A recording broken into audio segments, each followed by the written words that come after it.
Some places exist only on paper. Faded ink. Forgotten coordinates. Addresses that should not be found. But what happens when you actually go there? What happens when curiosity overrides instinct? When the warning is ignored? This is part 2. The journey continues. The loop tightens. Sarah stood in the parking lot of the dispatch center. Rain soaked through her jacket. The engine idled. The address glowed on her phone screen. It wasn't far. 12 miles. Down an old county road. Past the tree line. Past the cell towers. According to reports, she hesitated. The recording had warned her. The voice had begged her to stay away. But the compulsion was stronger. It wasn't logic. It was gravity. A pull she couldn't name. She shifted into drive. The headlights cut through the dark. The wipers slapped rhythmically. Back and forth. Like a metronome counting down. The GPS lost signal at mile 4. The screen froze. Then blinked out. Sarah didn't turn back. She followed the painted lines. Followed the instinct. Followed the coordinates memorized from the call. The road narrowed. Potholes appeared. Weeds cracked through the asphalt. The forest closed in. Pine. Oak. Shadows stretching long. It is said that roads like this don't appear on modern maps. They exist in the margins. In the spaces between updates.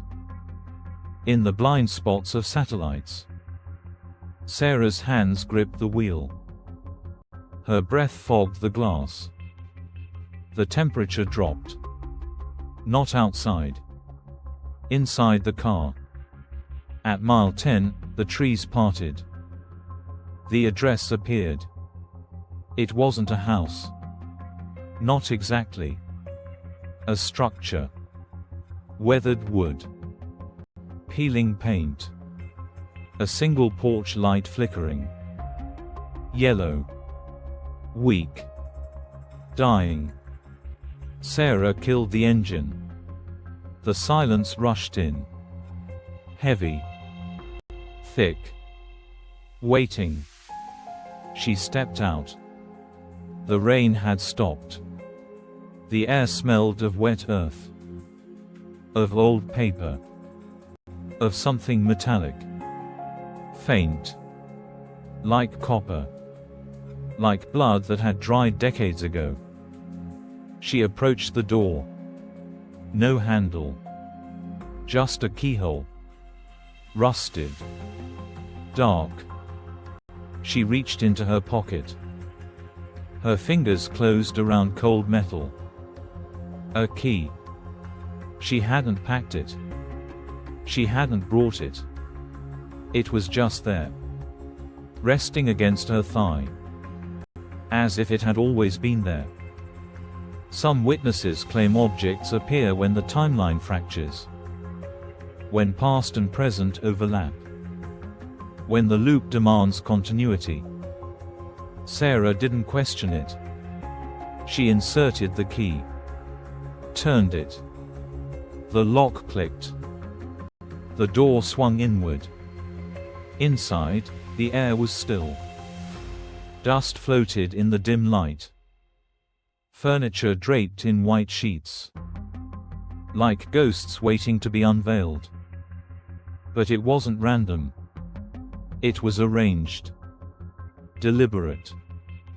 Precise. Sarah stepped further. Her boots echoed on hardwood. The sound didn't fade. It lingered. Repeated. As if the house was holding onto it. She moved to the living room. Pulled a sheet from a chair.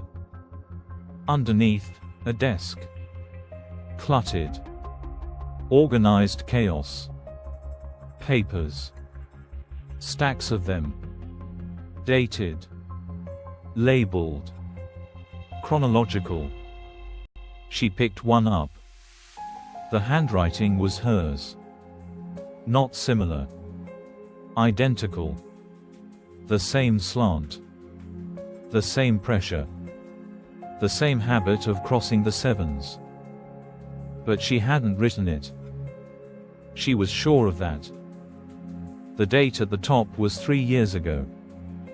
The entry described a call. A night shift. A voice that sounded like her. Predictions. Coordinates. A warning. Sarah flipped the page. Then another. Then another. Dozens of entries. All hers. All dated. All documenting the same cycle. According to the logs, each iteration ended the same way. The address. The discovery. The realization.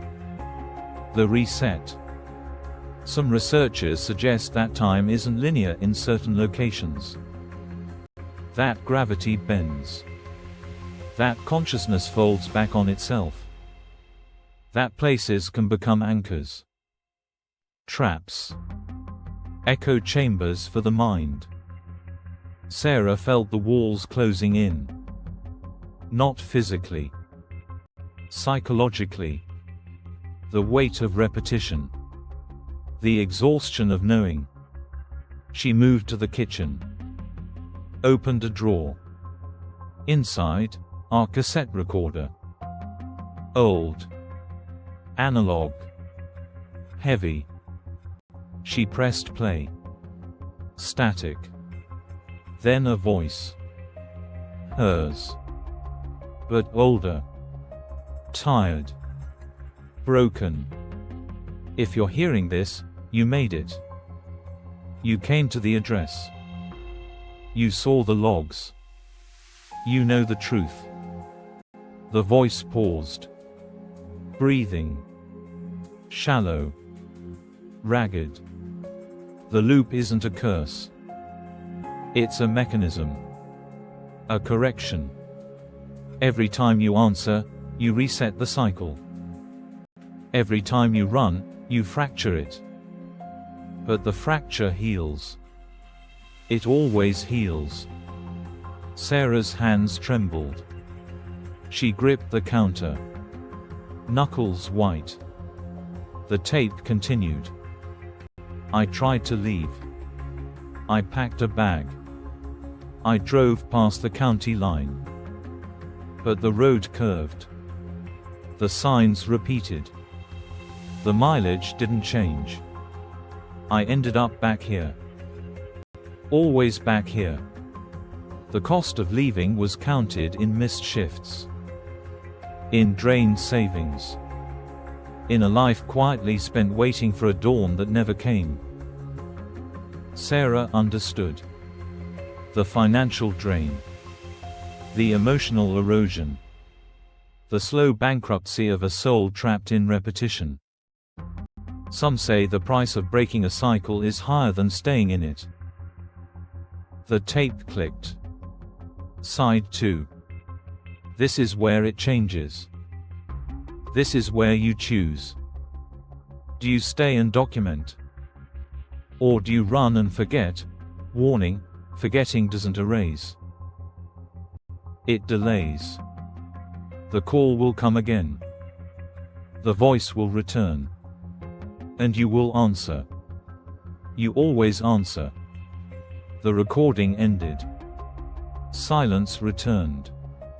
Sarah stood frozen. The weight of the choice pressed down. Stay and map the loop.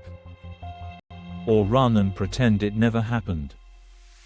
She turned toward the hallway. 3 doors. 1 open. 2 closed. She approached the open one. A bedroom. Small. Sparse. A bed. A mirror. A window. The mirror was cracked.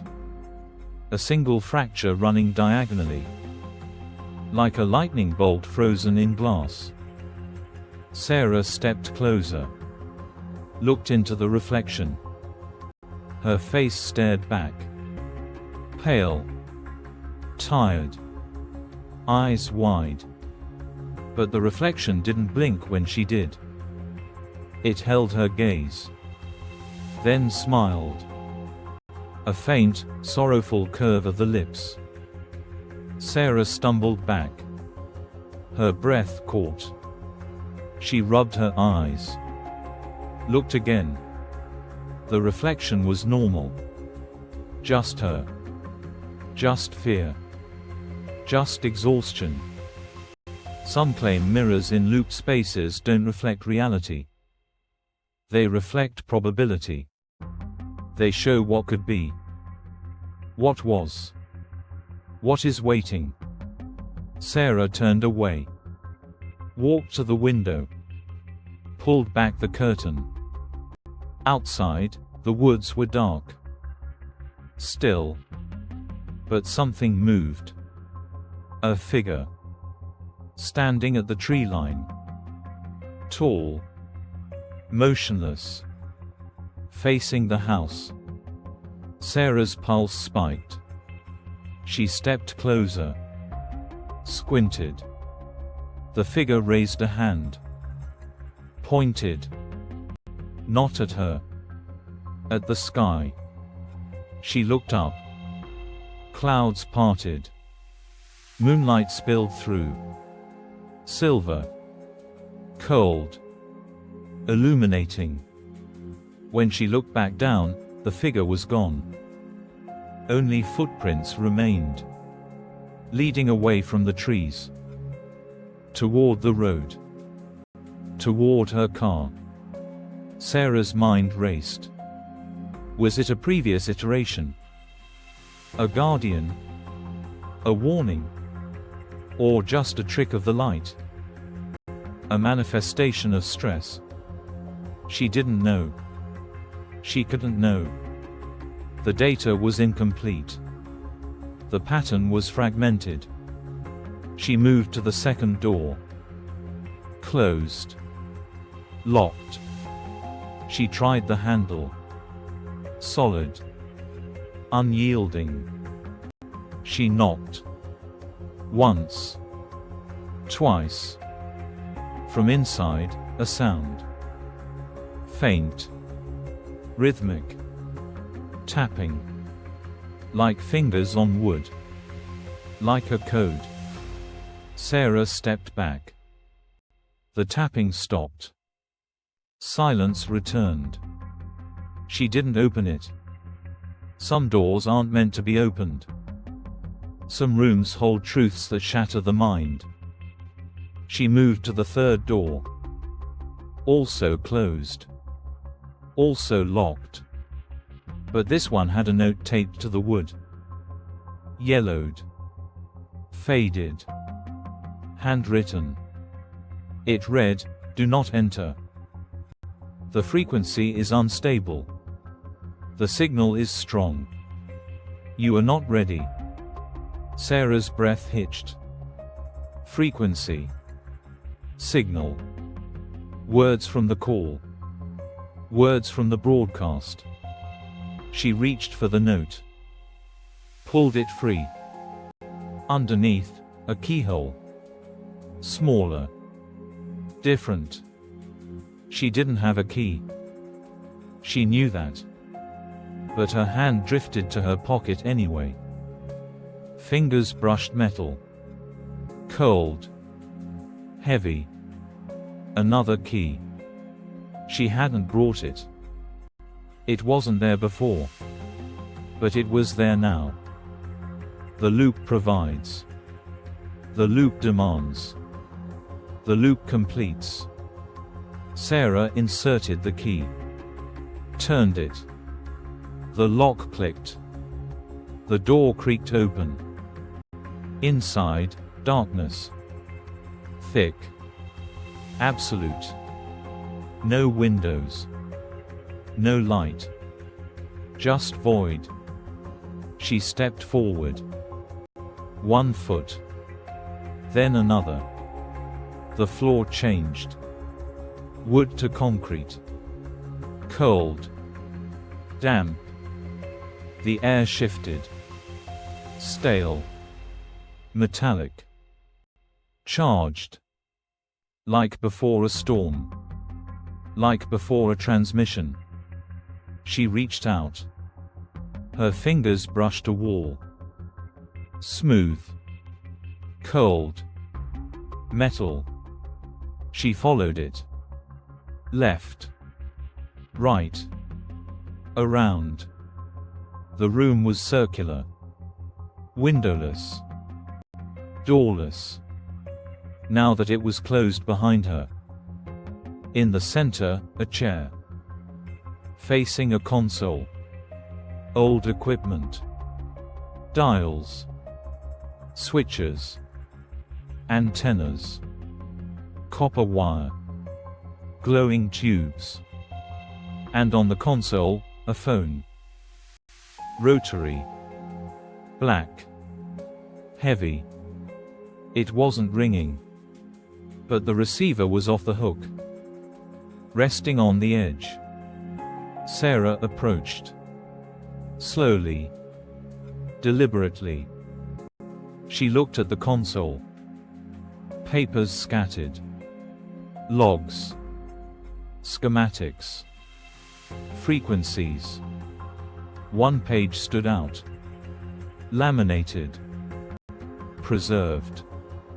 It read, "The last broadcast. Terminal phase. If you are reading this, the loop has reached critical mass. The signal is no longer outgoing. It is incoming. Do not answer. Do not speak. Do not acknowledge." Sarah's chest tightened. The warning was clear. Absolute. Final. But the phone was right there. The receiver was waiting. The silence was pressing. Some say the human mind cannot resist a closed circuit. That curiosity is a biological imperative. That we are wired to complete the pattern. Even when completion means dissolution. Sarah reached out. Her fingers hovered over the receiver. The air grew heavy. The lights flickered. The tubes glowed brighter. Orange. Pulsing. Rhythmic. Like a heartbeat. Like a signal. Like a call. She didn't pick it up. Not yet. But she didn't leave. She stood there. Frozen. Waiting. Watching. Listening. The loop had brought her here. The address was real. The logs were real. The voice was real. But the truth was still hidden. Buried in the static. Waiting for the next iteration. Waiting for the next choice. The broadcast isn't over. It's just changing frequency. And Sarah is still standing in the dark. Hand hovering. Breath held. Mind racing. Will she answer? Will she run? Will she break the cycle, or become part of it? The console hums. The tubes glow. The receiver waits. Part 2 ends here. But the signal continues. Thank you for joining Midnight Signal Tales. If this descent into the loop left you unsettled, make sure to subscribe. Turn on notifications. Part 3 is coming. Drop your theory in the comments. Should Sarah pick up the phone? Or walk away forever? We read every response. Until next time, check your locks. Watch your mirrors. and never ignore a call that knows your name. Good night.